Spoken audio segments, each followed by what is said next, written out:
Hello అండి, welcome to DSD Tales Telugu. ఈరోజు మన రెసిపీ వచ్చి కొబ్బరి ఉండలు. ఈ కొబ్బరి ఉండలకు కావాల్సిన పదార్థాలు కొబ్బరి, బెల్లం అండి.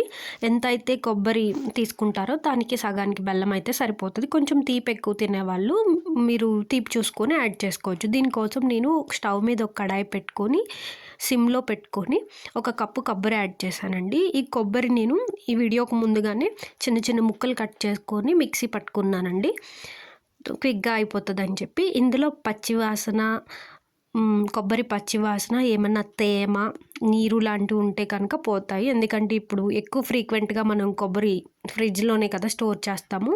సో అందుకని చెప్పి ఆ వాటర్ ఏమన్నా ఉంటే ఈ ఉండలు చెడిపోతాయండి, ఎక్కువ కాలం నిలవ ఉండవు. అందుకని చెప్పి కొంచెం ఫ్రై చేసుకోవాలి సిమ్లో పట్టి, మాడిపోకుండా.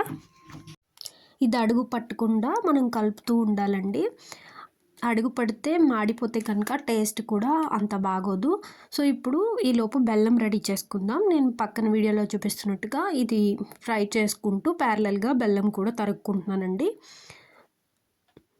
పంచదార వేస్తేనేమో ఈ ఉండలు తెల్లగా అవుతాయి, కానీ పంచదార కన్నా బెల్లం అయితే చాలా టేస్టీగా ఉంటాయి, మనకి హెల్త్కి కూడా మంచిది.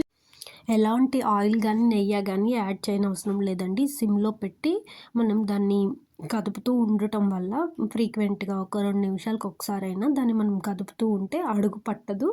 దానిలో నుంచి ఆయిల్ అనేది రిలీజ్ అవుతూ ఉంటుంది. అది మనకి బెల్లం వేసినప్పుడు బెల్లం పాకము, ఆయిల్, కొబ్బరి 3 మిక్స్ అయ్యి అది బైండ్ అవ్వడానికి హెల్ప్ అయ్యి ఉండ కింద అవుతుందండి. సో అందుకే నేను కదుపుతూ ఉన్నాను. చూసారు కదా, ఇప్పుడు స్లోగా కలర్ చేంజ్ అవుతుందండి. మీరు అబ్జర్వ్ చేసినట్లయితే ప్యూర్ వైట్ నుంచి కొంచెం లైట్ బ్రౌన్ షేడ్ వస్తుంది. సో నేనైతే బెల్లం కూడా తరుక్కున్నానండి. నాకు బెల్లం కూడా రెడీ అయిపోయింది. నేను తీసుకున్న ఇందాక కప్పులోకి హాఫ్, అంటే నాకు దీంతో ఎగ్జాక్ట్గా ఒక కప్పు అయితే సరిపోతుందండి. సో నేను అందుకే ఇక్కడ కప్పు చేంజ్ చేశాను, మెజర్మెంట్ కప్పు.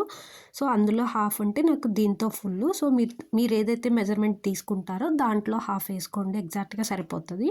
మీకు సరిపోదు అనుకుంటే మనకి ఉండ అవుతుందో లేదో చెక్ చేసుకున్నప్పుడు ఇంకా కావాలంటే మీరు బెల్లం యాడ్ చేసుకోవచ్చు, ఇంకా కొంచెం ఎక్కువ స్వీట్ తినే వాళ్ళైతే. ఇప్పుడు నేను బెల్లం వేసేసాక కదుపుతున్నానండి. చూడండి, సిమ్లోనే పెట్టుకున్నాను స్టవ్ని, అడుగు ఏమీ లేకుండా మొత్తం అంతా కదుపుతున్నాను. బెల్లం వేసాక కూడా ఈ ప్రాసెస్ మొత్తం సిమ్లోనే జరగాలండి. అలా అయితేనే మనకి మాడిపోకుండా టేస్టీగా వస్తాయి ఉండలు. పాకం కూడా బాగా వస్తుంది బెల్లం కరిగి. సో కొంచెం పెద్ద పెద్ద చంక్స్ వేసుకున్నా కూడా బెల్లం ఏమవ్వదండి, అది మెల్లిగా కరిగిపోతుంది.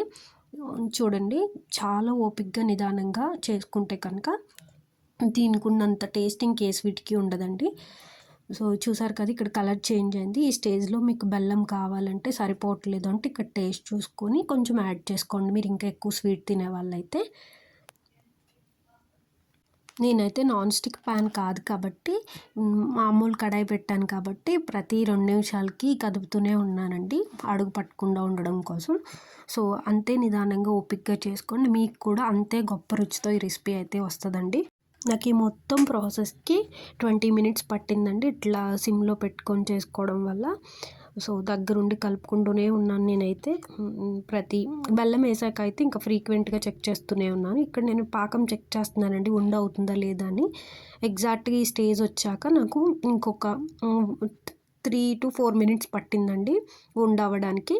సో ఇంకొక 4 మినిట్స్ పడుతుందని చెప్పి మళ్ళీ అలా వదిలేసి మళ్ళీ ప్రతి 1 నిమిషానికి కలుపుతూనే ఉన్నానండి. ఇంకా మనకి అయిపోతుంది, దగ్గరకు వచ్చేసింది అని అన్న టైంలో మనం ఇంకా కొంచెం 1 మినిట్కి కదుపుకుంటూ ఉంటే అది అడుగు పట్టదండి ఇంకా.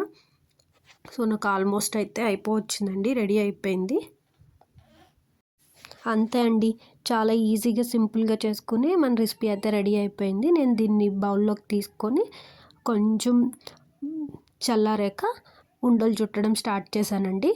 మరీ వేడిగా అయితే మనం చుట్టలేము, సో కొంచెం చల్లారాలి. అలా అని కంప్లీట్గా చల్లారకపోతే కనుక మీకు ఉండవ్వదు. సో చూసారా, ఎంత ఏదో నెయ్యి వేసినట్టు ఎంత ఆయిల్ నెయ్యి దాంట్లో నుంచి బయటకు వచ్చిందో. ఈ ప్రాసెస్ అంతా సిమ్లో చేయడం వల్ల అంత మనకి బయటకు వచ్చిందండి. అది పాకం కూడా కాదు, మీరు అబ్జర్వ్ చేస్తే ఆయిల్ జిడ్డులా కనిపిస్తుంది కదా, అదంతా ఈ కొబ్బరిలోంచి వచ్చిందేనండి. అంతేనండి, ఈ రెసిపీ నచ్చినట్లయితే లైక్ చేయండి, షేర్ చేయండి. Thanks for watching. Bye bye.